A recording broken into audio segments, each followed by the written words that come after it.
ம். இப்போ நம்ம என்ன பண்ண போறோம்? ஒரு கேம் விளையாடலாமா? ஒரு விளையாடலாம். எல்லாரும் ஆளுக்கு ஒரு கலர் எடுத்து மேட்ச் பண்ணணும். ஓகேவா? யார் ஃபர்ஸ்ட் அவங்க வின்னர். ஸ்டார்ட் பண்ணலாமா? எடுங்க ஒரு கலர் எடுங்க. எடுத்து மாட்டுங்க. Very good. மாட்டுங்க மாட்டுங்க. மாட்டுங்க. வர்ஷா ஒரு கலர் எடுத்து கொடுங்க. வர்ஷா கலர் எடுத்து கொடுங்க.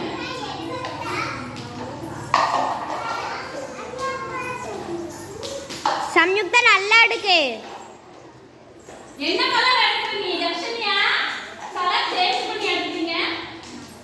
சேம் கலர் எடுக்கணும். கலச்சிட்டு எடுக்கு. கலர் ரெண்டையும் எடுத்துரு. பர்பிள் கலர் ஆரஞ்சு எடுத்துரு. வர்ஷா இந்தாங்க வர்ஷா இதை எடுத்துங்க. அடுத்து அடுத்து. Very good. சம்யுக்தா தான் வின்னர். ஃபாஸ்டா அடிக்கிறீங்க. நீ ப்ளூ கலர் எடுத்து அடிங்க. Very good. எல்லாம் கிளாப் பண்ணுங்க. டர்வின் அடிச்சிட்டாங்க. கிளாப் பண்ணுங்க. சூப்பர்.